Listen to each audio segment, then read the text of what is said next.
할렐루야. 이제 로마서 두 번째 시간 함께 하시도록 하시겠습니다.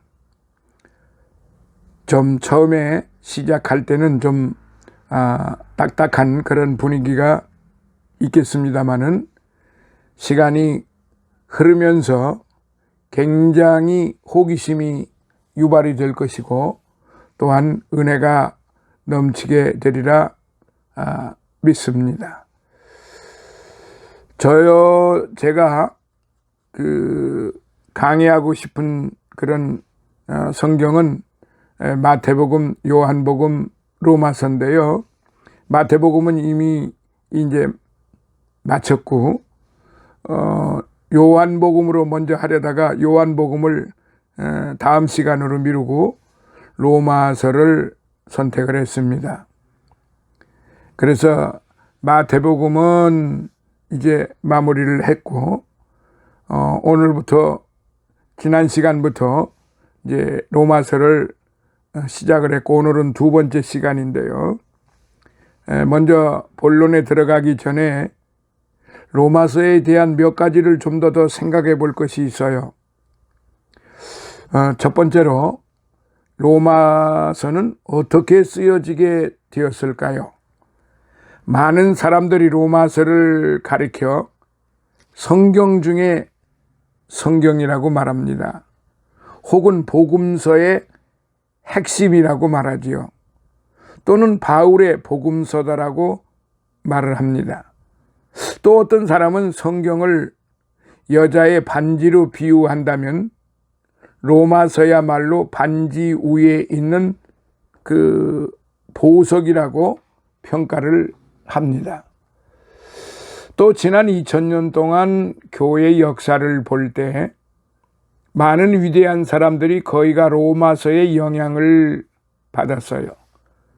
반면에 지난 2000년 동안 나타났던 모든 이단들이 거의가 로마서에서 나왔다는 점 또한 아이러니합니다. 그만큼 로마서가 중요한 책이라는 반증이지요. 그러면 로마서가 중요한 이유가 무엇일까요? 사도 바울은 13개의 서신을 기록을 했습니다. 그러나 로마서를 제외한 나머지 편지들은 자기가 세운 교회들에게 보낸 편지거나 자기의 제자들에게 보내는 편지입니다. 그렇기에 상대방을 훤히 압니다. 그리고 상대방이 무슨 고민을 가지고 있는지도 훤히 알아요. 그래서 그 문제를 해결해 주기 위해서 쓴 책들이 서신서들입니다. 예를 들면은 고린도서는 고린도 교회에 심각한 파벌 싸움이 있었고요. 또 성령의 은사를 받은 것까지는 좋은데 서로들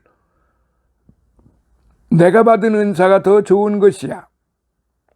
아니다, 내 것이 더 좋은 것이야. 하고 싸우고 있었다는 사실입니다. 그래서 은사에 대해서 자세히 설명하고는 그런 것이 아니라 사랑만이 가장 좋은 은사라는 해답을 주기 위해서 바로 고린도서를 기록했다는 점입니다. 그리고 갈라디아서도 그렇습니다. 갈라디아 교회 내 율법주의자들이 교회를 많이 어지럽혔어요. 그러나 그들이 주장하는 율법으로는 구원을 받는 것이 아니라 오직 은혜로만 구원받는다는 해답을 제시해 주기 위해서 쓴 것이 바로 갈라디아서입니다. 또 디모데에게 쓴 디모데서는 너희 교회에서 목회할 때 이렇게 하라고 목회에 대한 여러 가지 교훈을 준 것이 디모데서인 것입니다. 그렇기에 어떠한 문제, 특정한 목적을 위해서 썼다기보다는 다른 서신서에는 복음이 체계적으로 순서대로 정리될 겨를이 없었습니다. 로마서는 그러면 어떻게 쓰여지게 되었나? 지금 바울은 로마에 한 번도 가본 적이 없어요. 그러나 바울이 로마에 가기 전에 이미 로마에는 자생적인 그리스도인이 있었어요. 그리고 그들에 의해서 이미 거기에는 교회가 세워져 있었습니다. 그러나 그 교회는 단 한 번도 예수 그리스도의 사도들에 의해서 양육되지 못한 교회였습니다. 그렇기에 로마 교회에 편지를 보내게 된 것은 로마 교회에 어떤 문제가 있다거나 로마 교회에 어떤 분쟁이 있어서 해답을 주기 위해서 기록한 책이 아닙니다. 이미 자기가 가기도 전에 세워진 그리스도인에게 구원이 무엇인가, 그걸 알려주기 위한 것입니다. 복음이 무엇인가, 이것입니다. 예수 그리스도가 누구인가를 체계적으로 이해시키기 위해서 쓴 글이 바로 로마서라는 말입니다. 그래서 이 로마서야말로 구원을 가장 체계적이고 가장 신학적이고 가장 신앙적이고 가장 완벽하게 쓰여졌던 것입니다. 그래서 로마서를 가리켜 단순히 편지라고 말하기 전에 사람들은 이를 가리켜 구원의 복음에 대한 완벽한 논문이라고 말을 한 것입니다. 그래서 로마서를 보면 구원이 무엇인가, 복음이 무엇인가를 완전히 이해할 수가 있는 것이지요. 로마서가 없다고 하면 예수 그리스도의 행적이 나오는 사복음서도 이해하기가 힘들었을 것이라고 말들을 합니다. 저는 로마서를 준비하면서 이렇게 기도했습니다.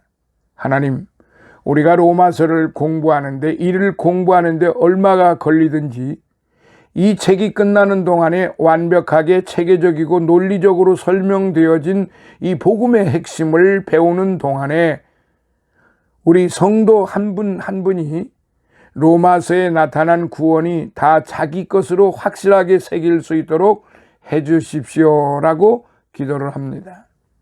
자, 두 번째, 그럼 로마 교회는 누가 세웠을까요?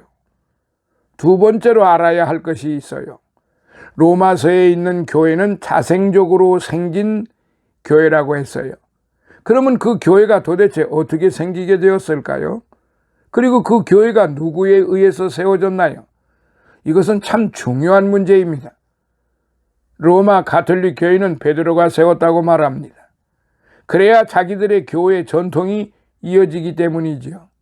그래서 로마 가톨릭 교회가 세운 것이라는 증거를 달라고 하면 두 가지 증거를 댑니다. 하나는 전승입니다. 성경에 있는 얘기가 아니라 성 베드로 성당에 서 있는 그곳에서 베드로가 순교당했다는 것이지요. 그러나 이는 억지입니다. 물론 베드로가 그곳에서 순교했다는 것이 억지라는 말이 아니에요. 베드로가 그곳에서 순교를 당했다는 말과 베드로가 로마 교회를 세웠다는 말은 절대로 같은 말이 될 수가 없습니다. 다른 사람이 세웠는데 베드로가 나중에 가서 순교 당할 수도 있는 거예요. 그런데 순교했다고 하는 것이 로마 교회를 세운 증거는 아니지 않습니까? 그래서 또 묻습니다. 전승 말고 성경적으로 보여달라고 하면 근거하는 제시가 사도행전 12장 17절입니다. 한번 같이 찾아봅시다. 17절은 베드로가 헤롯에게 잡혀 사형당하기 전에 천사가 기적적으로 탈출을 시켜줍니다. 그 이후부터 사도행전에서 베드로가 사라져버립니다. 그러니까 사도행전 처음에 나오다가 12장 시점에서 베드로가 사라져버립니다. 그러면 어떻게 사라지나요? 17절을 보겠습니다. 베드로가 저희에게 손짓하여 종용하게 하고 지금 감옥에서 나와 자기를 위해서 기도하던 사람들이 모여있는 마가 집에 가서 자기에게 있었던 일을 말하고 있습니다. 주께서 자기를 이끌어 옥에서 나오게 하던 일을 말하고 또 야고보와 형제들에게 이 말을 전하라 하고 떠나 다른 곳으로 가니라라고 했습니다. 다른 곳으로 갔다는 것이 바로 로마라는 것이지요. 그래서 12장 이후에 사도행전에 안 나온다는 것입니다. 그러니 그들이 제시하는 성경적 근거라는 것은 전혀 성경적 근거가 되지 못하는 것입니다. 왜 그럴까요? 첫째, 갈라디아서 2장 9절을 봅니다. 또 내게 주신 은혜를 알므로 기둥같이 여기는 야고보와 게바, 즉 베드로입니다. 게바와 요한나와 바나바에게 교제의 악수를 하였으니 이는 우리는 사도 바울과 바나바죠. 이방인에게로 저희는 야고보와 게바입니다. 할례자에게로 가게 하려 함이라라고 했습니다. 이 구절은 사도 바울의 말인데요. 베드로는 유대인들에게 갔고 바울은 이방인에게 갔다는 것이죠. 그러니까 베드로는 계속해서 할례받은 유대인들에게 전도한 사람으로 나옵니다. 그런데도 로마 가톨릭에서는 이때 베드로가 로마로 갔다는 것이죠. 100번 양보해서 정말 그렇다고 하면 베드로가 바울이 로마서를 쓰기 전에 로마에 가서 로마 교회를 세웠다고 하면 바울 사도가 로마 교회에 이와 같은 교리를 써서 보낼 이유가 없지 않습니까? 왜 그런가요? 로마서 15장 20절을 봅니다. 또 내가 그리스도의 이름을 부르는 곳에는 복음을 전하지 않기로 힘썼노니 이는 남의 터 위에 건축하지 아니하려 함이라 라고 했습니다. 이는 바울의 전도 철학이지요. 어디든 교회와 목회자가 있는 곳에는 나는 들어가지 않겠다는 것입니다. 왜 그럴까요? 다른 사람이 애쓰고 노력하는데 괜히 기어 들어가서 방해물이 될 필요가 없다는 것입니다. 따라서 로마 교회에 이 글을 쓴 것을 보니까 로마에 베드로는 없었던 것입니다.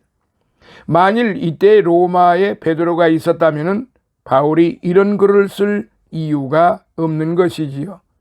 왜? 베드로가 이미 잘 가르치고 있을 것이기 때문이지요. 또 사도행전 28장을 보면 바울이 로마에 도착하는 장면이 나옵니다. 로마에 도착해서 로마의 유력한 인물들을 다 만납니다.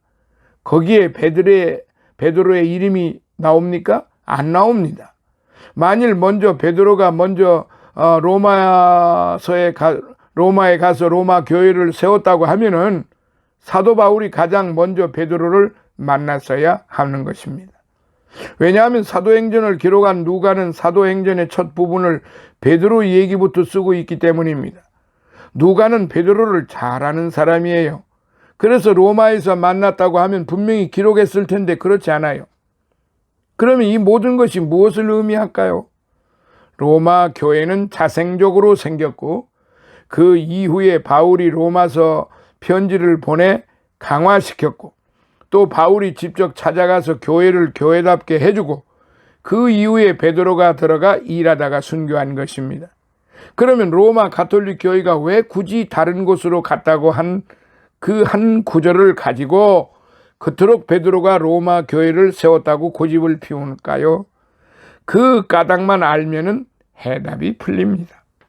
바울이 죽은 후 300년이 지난 후 기독교가 로마의 국교가 되었어요. 그 후 교회의 파워가 대단히 커졌어요. 그래서 약 6세기경에 전 로마 제국 안에 5개의 대교구가 있었습니다. 로마 교구, 콘스탄티노플 교구, 지금의 터키입니다. 예루살렘 교구, 안디옥 교구, 아프리카에 있었던 알렉산더 교구가 있었습니다. 그런데 로마 제국의 수도가 로마입니다. 그리고 로마 교구의 본부는 바로 로마 시내에 있었습니다. 그러니까 로마 제국의 수도인 로마 시내에 있는 교회의 주교가 모든 교회의 우두머리가 되고 있었던 것입니다. 다른 교회를 자기 지배하에 두고 있었다는 말이 되죠. 그런데 다른 교구에서 서서히 교권을 요구해 옵니다. 그래서 로마 교구가 항상 교권을 장악하기 위한 성경적 근거가 필요했던 것이죠. 그러다가 찾은 것이 바로 마태복음 16장인 것입니다. 마태복음 16장은요, 예수님이 베드로의 고백을 칭찬하시는 장면이에요. 18절에 또 내가 네게 이르노니 너는 베드로라.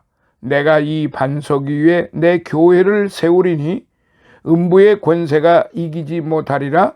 내가 천국 열쇠를 네게 주리니 네가 땅에서 무엇이든지 매면 하늘에서도 매일 것이요 네가 땅에서 무엇이든지 풀면 하늘에서도 풀리리라 하시고 라고 기록이 되어 있습니다.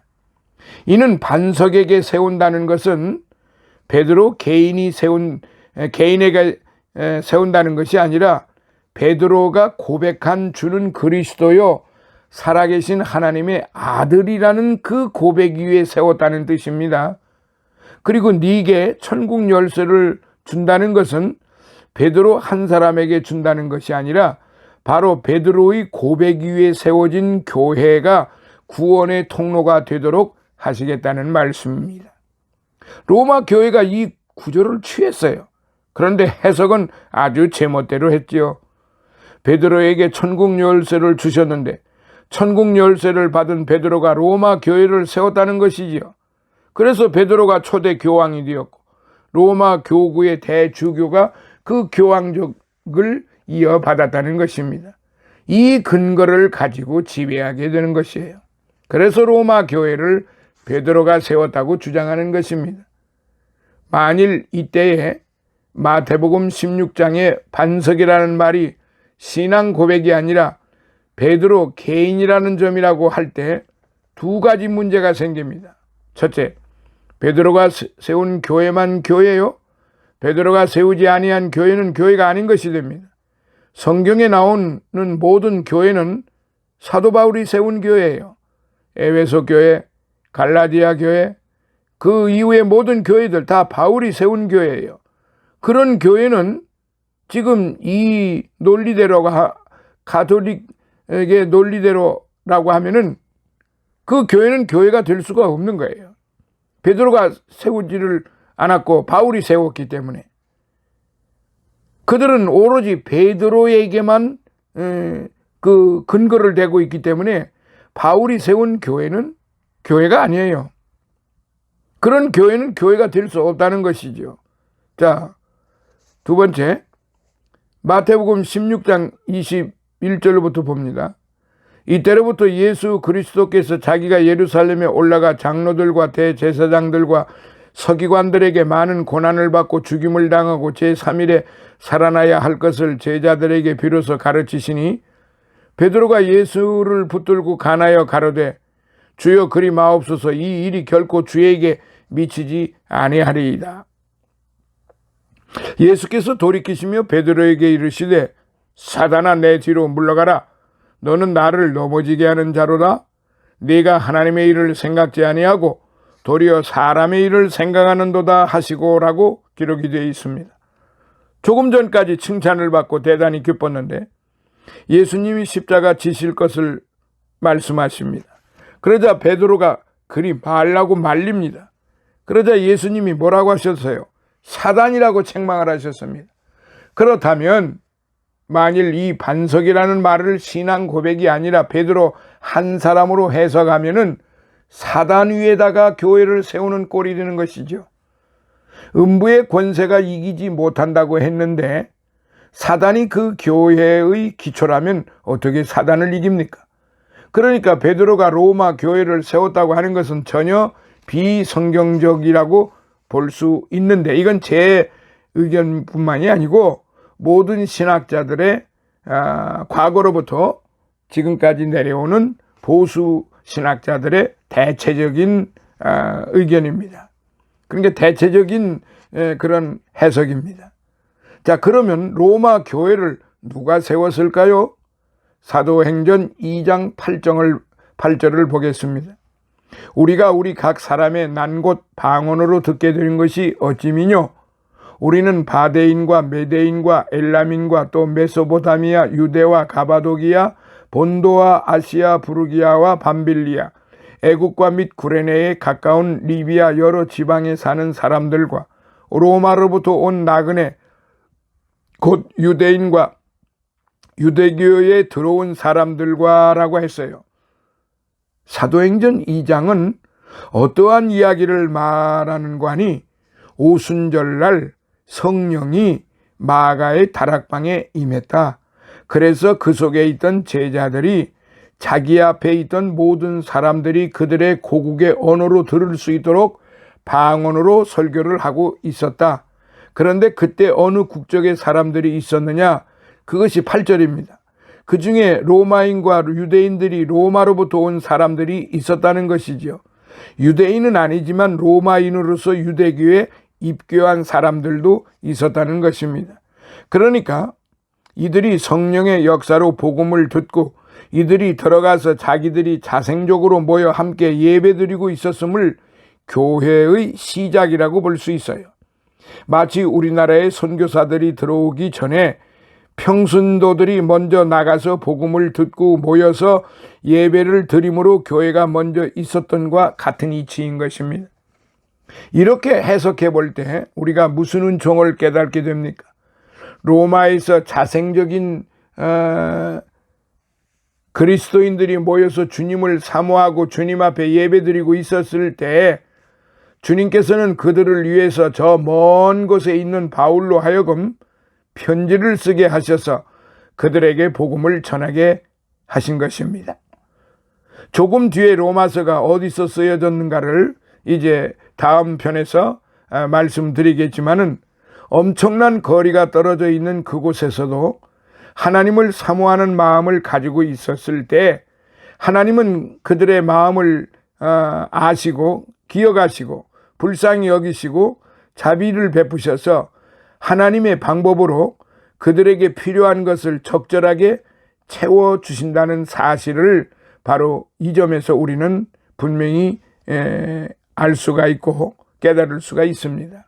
우리가 로마서를 끝내가는 동안에 우리가 정말 주님을 사모하는 마음을 갖고 주님을 향한 중심을 가지고 있을 때에 어떠한 상황에서도 주님께서는 주님의 방법으로 여러분에게 필요한 은총을 아무리 먼 데 있는 사람을 보내서라도 하나님께서 역사하시는 것을 경험하시는 그런 은총을 받기를 바랍니다. 오늘도 이 말씀 전하는 가운데 이 서론적 말씀을 전하는 가운데 하나님의 크신 은총과 사랑과 축복을 받으시기를 예수님 이름으로 축원합니다. 이제 두 번째 서론적 말씀을 드리고 다음 시간에 세 번째 말씀을 드리도록 그렇게 하겠습니다. 감사합니다. 할렐루야.